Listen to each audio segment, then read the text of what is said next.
suppose the only way to begin this is with honesty, even if honesty has never been my strongest virtue. My name doesn't matter much, not anymore. What matters is what I did, what I lived through, and what I lost. I'm telling this story not because I believe I deserve forgiveness. I don't. But because silence has been eating me alive. I'm 41 years old, married, at least on paper, to a woman named Alina. We've been together for 15 years. To the outside world, we look stable, even enviable. A house in the suburbs, a car that still turns heads, 2 kids who grew up without too much trouble. I'm the kind of man who, on social media, looks like he made it. A steady career in engineering, a wife who posts vacation pictures with the right filters, family dinners, anniversaries celebrated with a posed kiss for the camera. But what people don't see, and what I refused to see for too long, is how much of that life turned into routine. It wasn't anyone's fault, not really. Alina is a good woman, strong-willed, responsible, fiercely loyal. But with time, something between us dried out. We moved like roommates sharing obligations rather than lovers sharing a secret world. Our conversations became about bills, schedules, and the kids' school projects. Even in bed, when it happened, it was more like an old ritual than anything close to passion. I told myself it was normal, that all long marriages become like this, that fire burns out and what remains is companionship. Maybe that's true for some people. Maybe it should have been enough for me. But then came Anna. Anna was 28 when I met her, nearly 13 years younger than me. She worked at my company, new in the design department. I remember the first time she walked into the office. Dark hair falling over her shoulders, eyes that seemed to hold more curiosity than anyone else in the room.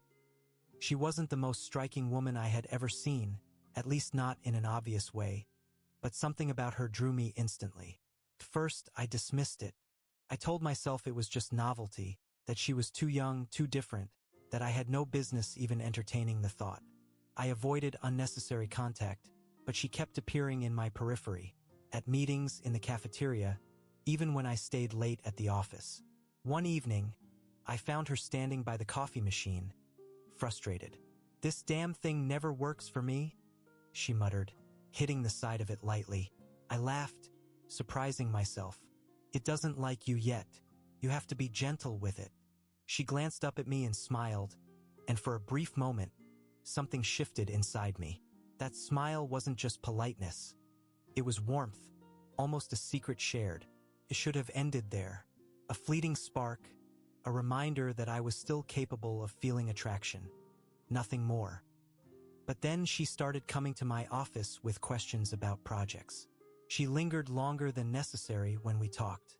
I told myself I was imagining it, that I was projecting my own dissatisfaction onto her attention. But deep down, I knew. The first real crack appeared when we worked late on a proposal together. Everyone else had left, the office humming with the quiet of computers in sleep mode. She leaned over my desk, pointing at some figures, her hair brushing my arm. I inhaled without meaning to, and the scent of her shampoo, something floral, filled me. My body reacted before my mind could scold it. I leaned back quickly, muttering something about needing fresh air. Anna didn't laugh at me. She didn't even seem surprised. She just looked at me with this calm, knowing expression, as if she understood everything I was fighting inside myself. That night, I went home and kissed Alina on the cheek. She was sitting on the couch, scrolling through her phone. "You're late," she said, without looking up. "Yeah, work," I replied, and for the first time in my marriage, I felt like I was lying in a way that mattered. Days turned into weeks, and Anna and I danced around the edge of something dangerous. We exchanged small confidences. She told me about her breakup. I told her about my worries at work. Slowly, the line blurred. I found myself checking my phone for her messages before anyone else's. I caught myself smiling at the memory of her laugh. And guilt was there, a shadow behind every thought. But the truth? The guilt didn't stop me.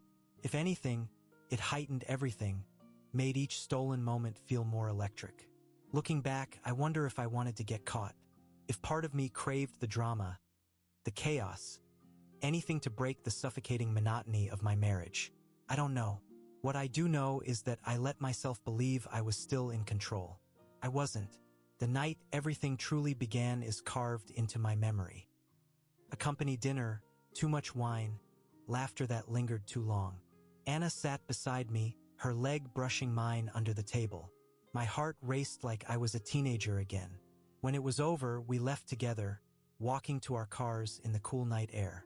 She stopped by her car, turned to me and said softly, "You don't have to pretend with me, you know?" I should have walked away. I should have reminded myself of Alina, of my kids, of everything I stood to lose. Instead, I stepped closer. And when she leaned in, I didn't resist. That kiss, brief, hungry, wrong in every possible way, was the beginning of everything. That first kiss haunted me for days. I couldn't shake it, couldn't bury it under routine the way I had with other temptations in the past. Every time I looked at Alina across the dinner table, her hair tied up, her attention half lost in her phone or the kids, I felt the weight of what I had done pressing against my chest. But then, as soon as my phone buzzed and I saw Anna's name light up the screen, the guilt melted away and was replaced by anticipation. I became two men. The husband who carried groceries, mowed the lawn, asked the kids about homework, and the man who lived for the next chance to see her.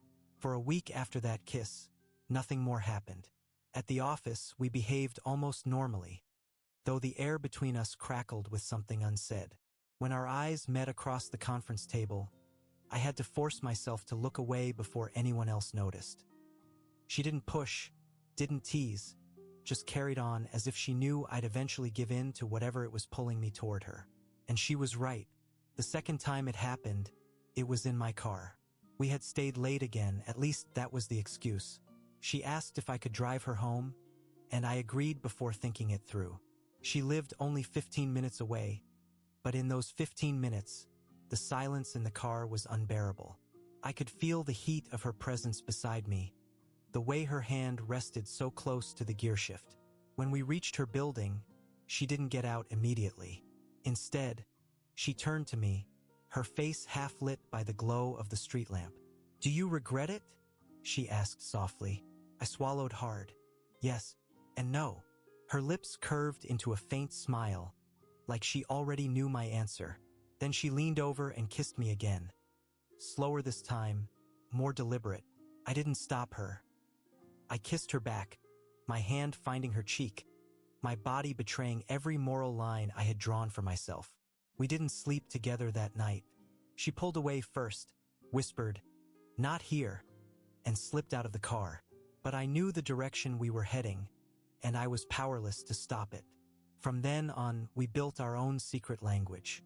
A brush of her hand against mine when no one was looking. A text late at night that said nothing but meant everything. "Wish you were here. Can't stop thinking about you." My heart raced at every message, my blood alive in a way it hadn't been in years. And Alina, poor Alina, she noticed the change. "You're distracted lately?" she said one evening as we cleared the table. "Always on your phone.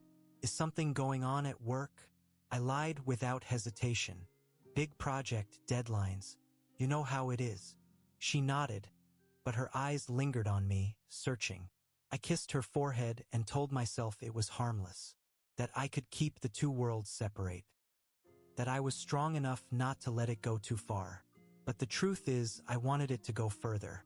The first time we crossed the line completely, it was at a hotel. We both knew what we were doing, though neither of us said it aloud.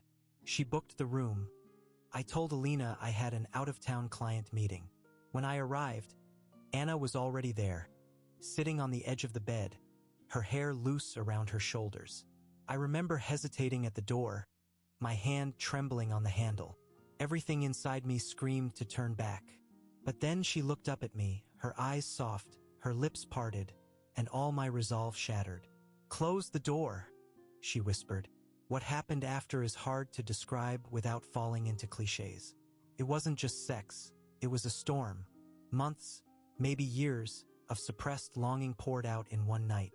Her hands, her mouth, her voice. I felt consumed, undone. For the first time in what felt like forever, I wasn't thinking about responsibility or schedules or bills.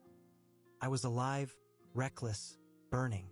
Afterward, we lay tangled in the sheets, the air heavy with our breath.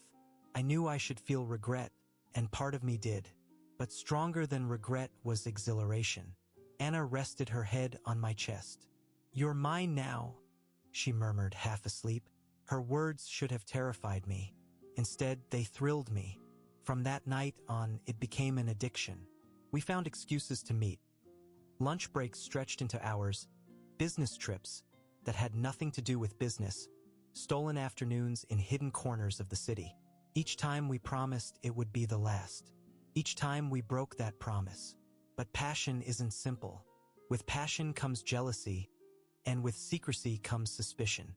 One evening, as I was dressing to leave her apartment, Anna sat on the bed, watching me. "Do you love her?" she asked suddenly. I froze. "Who?" "Your wife." Her voice was steady, but her eyes were sharp. I took a long breath. "It's not about love. It's complicated." "That's not an answer." I turned to her, frustrated. "What do you want me to say? That I don't? That I do? What difference does it make? I'm here, aren't I?" She looked away, biting her lip. "I don't want to be someone's second choice."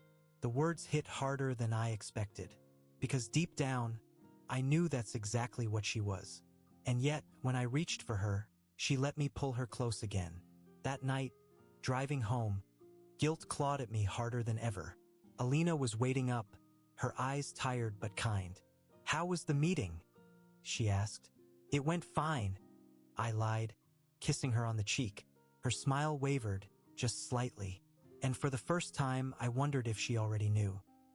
Affairs are built on lies, but the strangest part is how easily I began to believe my own. I told myself I could balance it, that I could live two lives without them ever colliding. Husband and father in the daylight, lover in the shadows. It was a dangerous illusion, but I clung to it because the alternative, facing the truth, was unbearable. Anna became my secret universe. Every text, every phone call, every hurried kiss in a stairwell was another thread binding me to her. She had a way of making me feel seen in a way I hadn't felt in years. With Alina, I was dependable. With my colleagues, I was competent. With my kids, I was predictable. But with Anna, I was wanted, desired, alive. She fed a hunger in me I didn't even know still existed. Sometimes, just the way she said my name could send a shiver down my spine. There were afternoons when I told Alina I had to work late, only to find myself pressed against Anna in the dim light of her apartment, the world outside disappearing. But passion is never tidy. It didn't take long for jealousy to seep into what we had.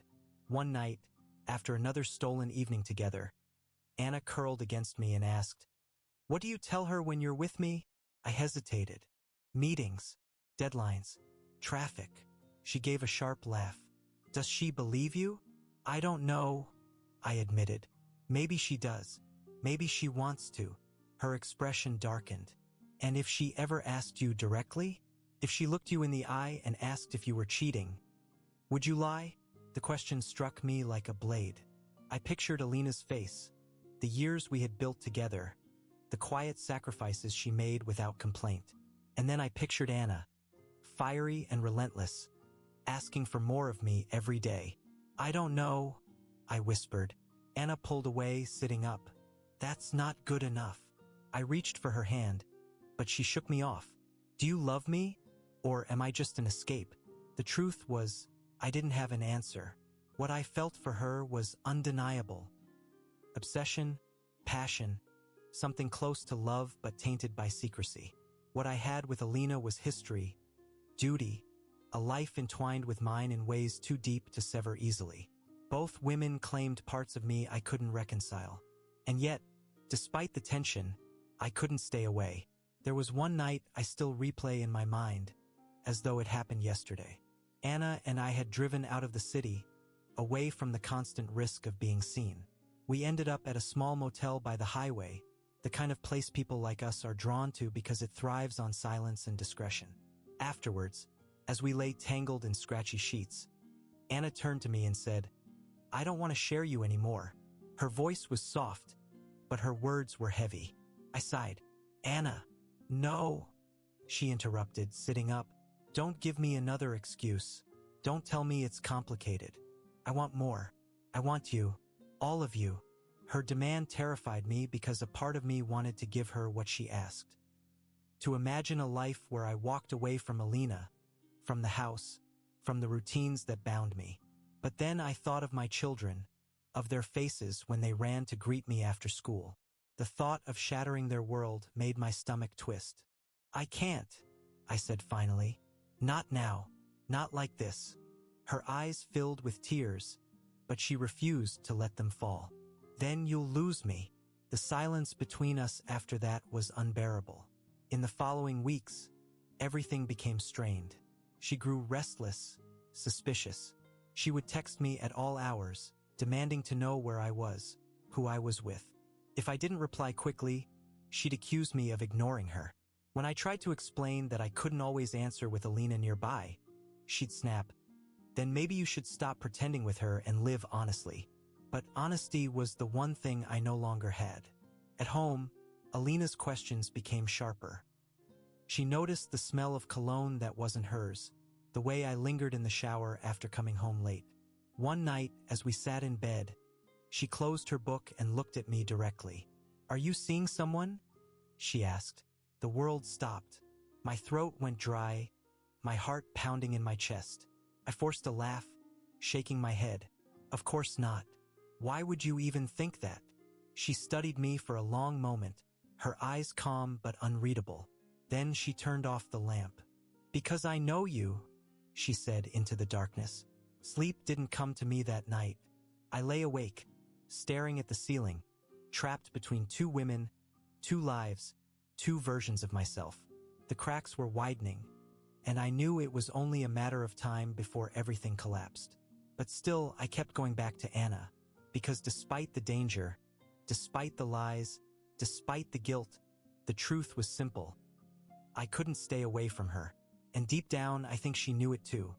I used to believe that secrets could be managed, that if I was careful enough, clever enough, I could hold everything together. But secrets are like cracks in glass, invisible at first until the pressure builds and the whole thing shatters in your hands. With Anna, every meeting became both heaven and hell. Our passion hadn't cooled. If anything, it burned hotter, almost desperate. But beneath it was a tension neither of us could ignore. She wanted more of me, more time, more commitment, more honesty, and I couldn't give it to her. One evening, after a fight that ended with her throwing her phone across the room, I told her, "If we keep going like this, we'll destroy each other." She glared at me, her chest rising and falling. Maybe that's what has to happen. Maybe destruction is the only way to build something real. Her words rattled me, because part of me agreed. Meanwhile, Alina was no longer just suspicious. She was certain.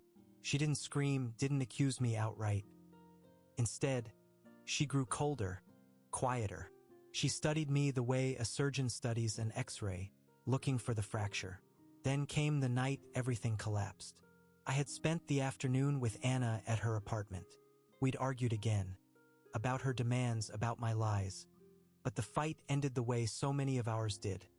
Tangled in the sheets, our anger dissolving into raw hunger. By the time I got home, it was late, past midnight. The house was dark except for the light in the kitchen. Alina was sitting at the table, her hands folded, a glass of wine in front of her. "Where were you?" she asked, her voice calm. "Work," I said automatically, the lie sliding off my tongue like it always did. She tilted her head, her eyes fixed on me. "Is that the story you're going to stick with?" Something in her tone froze me, and then I saw it. My phone on the table, unlocked. She must have gone through it while I was gone. My heart dropped into my stomach. "Alina," I started. "Don't," she cut me off, her voice trembling now. "Don't insult me with more lies. I've read the messages. I know everything." The silence that followed was unbearable. My mouth went dry, my legs heavy. I wanted to explain, to defend myself, but what defense could there possibly be? The words between Anna and me were there in black and white. Finally, I said the only thing I could. "I'm sorry." Her laugh was sharp, bitter. Sorry? Do you think that fixes it? Do you think that undoes what you've done?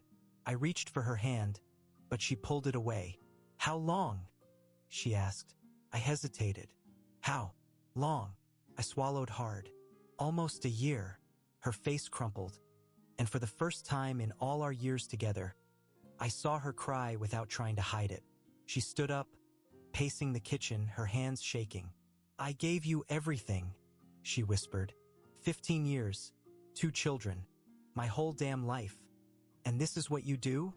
I never meant. Don't you dare, she snapped, her eyes blazing. Don't you dare say you didn't mean it.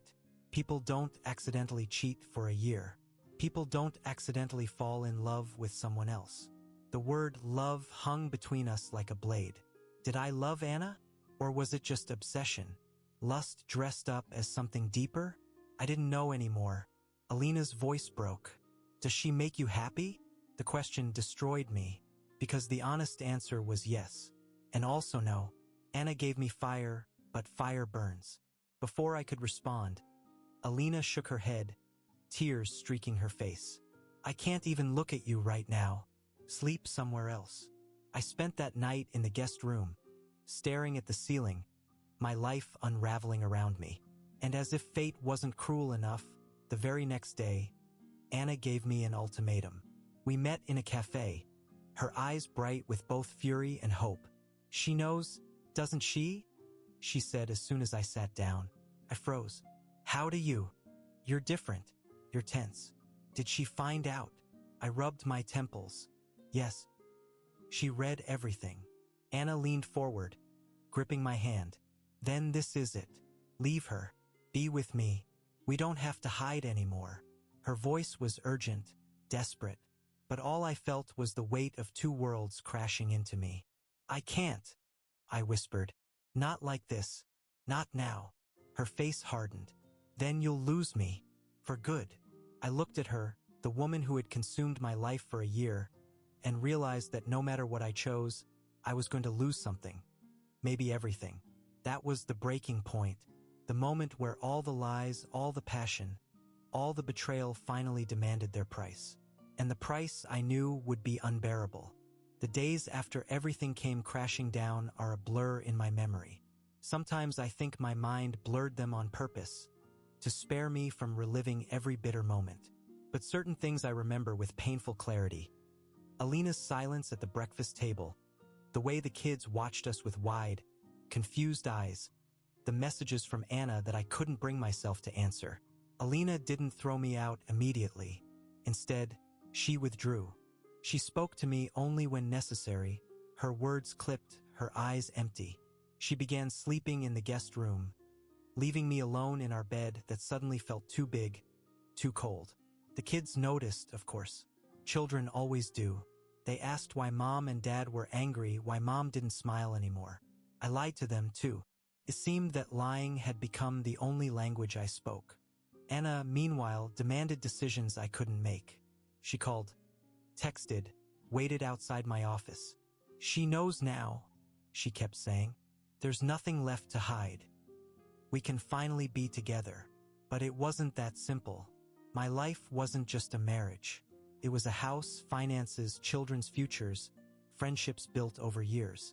To walk away from Alina wasn't just to leave her. It was to tear apart everything we had built together. And I wasn't brave enough. Or maybe I wasn't cruel enough. One night, after another silent dinner, Alina finally broke. I can't live like this anymore, she said, her voice quiet but steady. I don't know if I can ever forgive you, but I do know I can't keep pretending. Her words were a verdict. She didn't scream, didn't curse.